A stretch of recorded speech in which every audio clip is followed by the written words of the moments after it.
to at least get that initial bite on the front brake, right?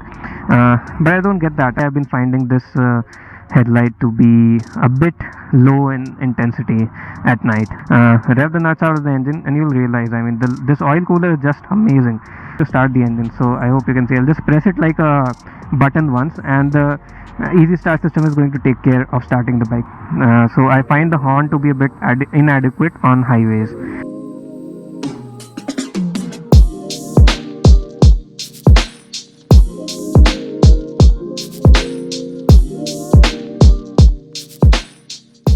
So let us talk about the reliability issues or any issues if I face with this bike. So there was, in the last 1 year, there's only one issue that I have faced with this bike. Okay, so that was actually in the second month itself. I bought this bike in October, in the first week of October, and it was in the second month itself that I faced this issue. So what was happening was,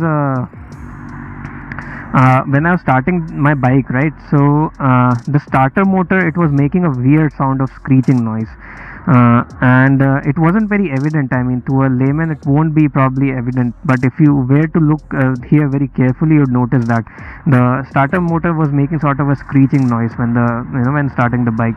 So I took it to the service station, and I told the service center guys, and they told that they'll replace it. It will come under warranty, and I got it replaced very soon after. So that was just about the one thing. So what they said was that so what the service center guys said was that there was some issue with the coil of the starter motor, and they can order replacement, and you can get it replaced. I can get it replaced under warranty. So I got it replaced. That was not an issue, but one thing that I noticed when I was talking to the service center manager was that he was very prompt in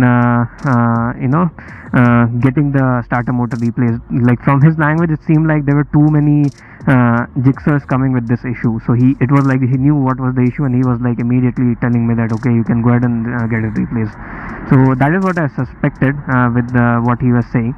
So I feel that was, and in the later batch of the cycles, I think that issue has been resolved. There was some sort of manufacturing defect, is what I'm suspecting. There was some sort of manufacturing defect with the starter motor, which has been resolved silently in the later batch of motorcycles, but initially this was an issue. I've also seen a couple of YouTube videos on this. So I got it resolved, and I mean, after that it has been pretty much smooth. I haven't faced any issue, anything with the bike. In terms of reliability, there has been not a single instance where I had to, my bike got stranded in the middle of a highway or something. It's all too good. I mean, apart from the starter motor issue, there hasn't been a single issue that I faced. So the last part of this video, I think is the last part now, is about the maintenance and my service experience with this bike. So okay, so this I can talk while on the move too. So we will talk about how my experience was maintenance wise, and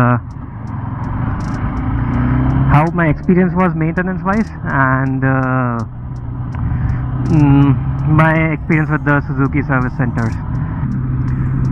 So first point is that Suzuki recommends cleaning and lubing your chain every 500 kilometers. So I do that. Apart from that, I think brake pads are checked and replaced every third service. I don't remember. I hope I am recalling it correctly from the service manual. Apart from that, the brake fluid, I think it is supposed to be changed every 2 years. And yeah, you don't have to worry about the coolant because it's an oil cooler in this bike. The engine oil is supposed to be changed, of course, every service. It gets, I don't know, I mean, this Suzuki EC Star engine oil, it starts getting dark very soon. I mean, at around 1500 mark, it starts getting brownish from orangish yellow that the new oil has. I mean, starts getting brown around that time. Suzuki says that the service interval is around 4000 odd kilometers. But this is what I felt. I mean, around 1500 odd kilometers, the oil starts getting dark. I don't know. I might switch to another oil. I might try another oil later. But yeah, that is what it is right now. The tires, it has been 1 year. I have not ridden my bike a lot. It's 4600 kilometers only. I mean, majorly because of this coronavirus. I mean, I could not ride it a lot. So it's only 4.5k right now that I've ridden. And in that time, the tires have worn out a little bit, but I think they will last another 5-6,000 kilometers. The tread is good enough right now. It's like 4 millimeters at least, from what I could estimate. So they will last for another, I would say, 5,000 kilometers at least. Yeah, that is about the tires. It also depends a lot on how you ride. I mean, tires will wear out a lot faster if you like rev the nuts out of the bike, you know, braking like crazy, trying to skid it along a lot. So, but I consider myself to be a very lenient rider. You know, I do not over rev the bike. I keep the you know, gear shifting RPM at around 7,000 on highways. So yeah, I mean, all in all, I consider myself to be a pretty relaxed rider. So, but it will depend from rider to rider. You might have to you know, get your brake pads replaced sooner, tires replaced sooner if you are riding a lot more aggressively. So yeah, I mean, this was about the maintenance. I mean, yourself, I mean, myself, there are only a couple of things that I have to take care of. I also, every time I kind of do my bike's maintenance, I tend to check up on all the, you know, fluid levels and all, to see if things are wearing out or anything. So that is something that I keep an eye out for. But apart from that, in general maintenance, there's not much that I have to do. Now coming to the service center, right, my service experience. Initially it was just pathetic. I do not like how Suzuki service centers operate.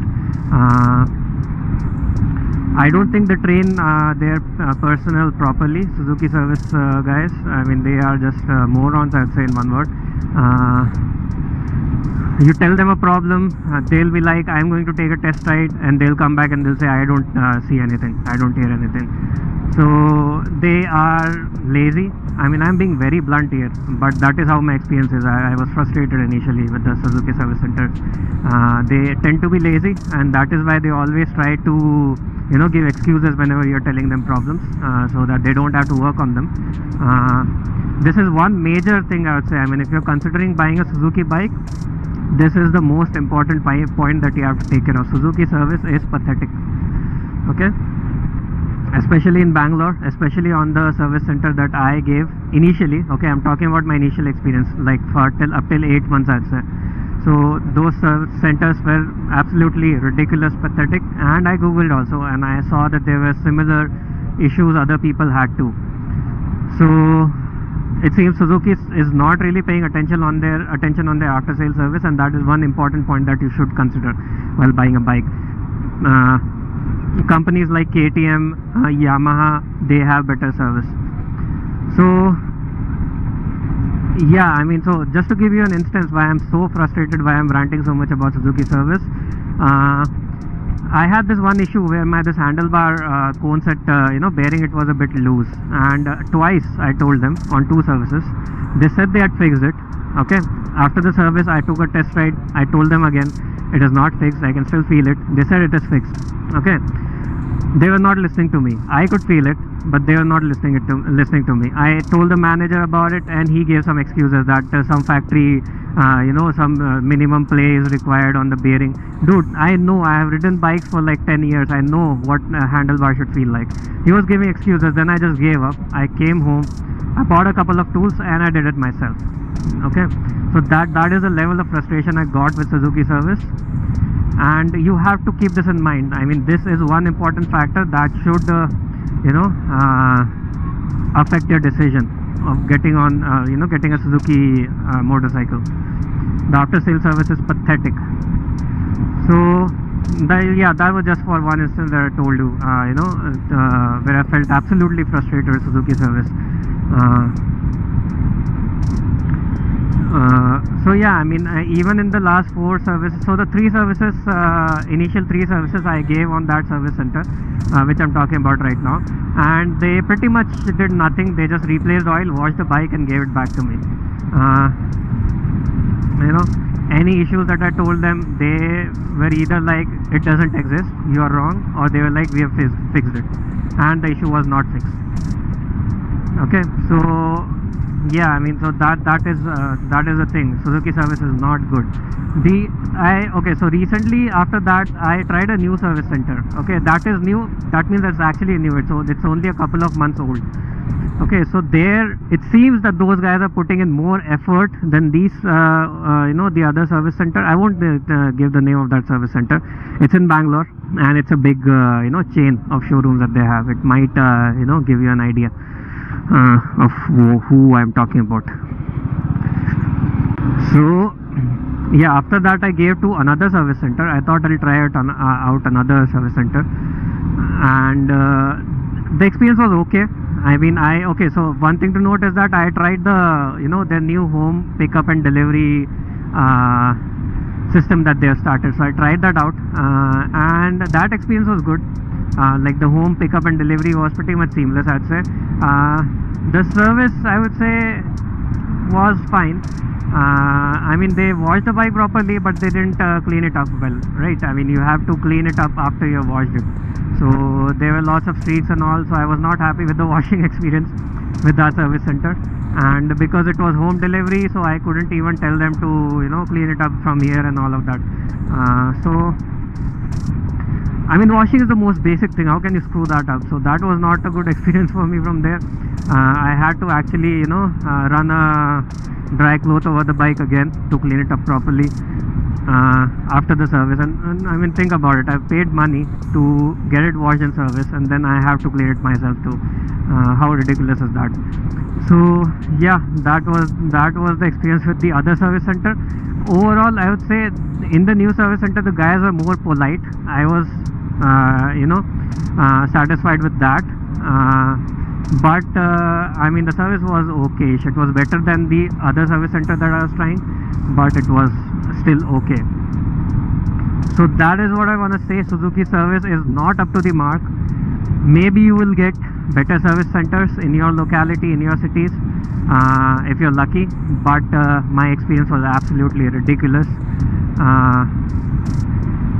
It's too much frustrating. I mean, so after a while you just tend to do everything yourself. It is that level of bad, the service experience,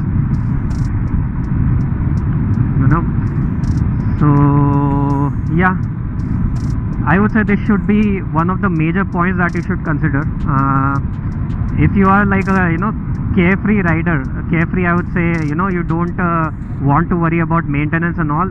Suzuki service might most probably will disappoint you, and you might get frustrated. I mean, I am the kind of guy who is okay with doing stuff myself. I can do everything myself.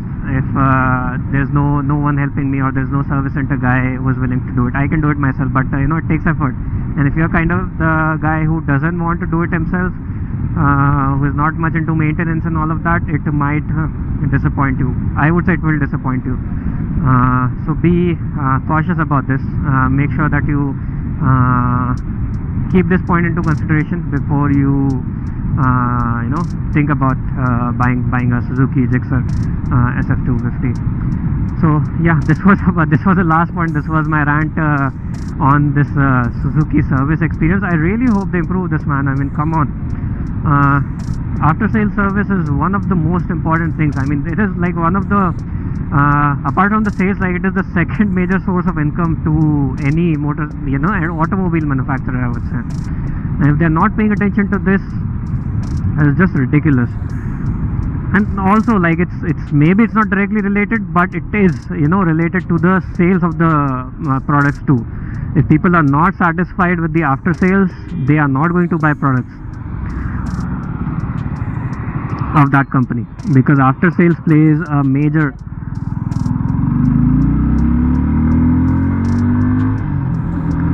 major part. in the overall, motorcycle ownership experience, and I am not happy with it. So yeah, this was my 1 year ownership review, guys. This was like a long-term ownership report, of this SF250 that I owned. Overall, I'm pretty much happy with the bike. There are a couple of things that I wish were better, but again, I mean, nothing is perfect, right? So overall, I'm very much happy. I like this bike. I am planning it to keep it for a very, very long time. But yeah, this video was about the experience that I had with this bike up till for a year till now. So I hope you found this video helpful. I hope this review is going to help you, in making your purchase. I think I've covered almost all of the points related to this bike, whatever I've experienced. I hope this video will be helpful to you, and if you found this video helpful, please hit that like button and do consider subscribing to my channel. You will see a lot of these kind of videos coming up, and I'll see you guys in my next video. Bye bye.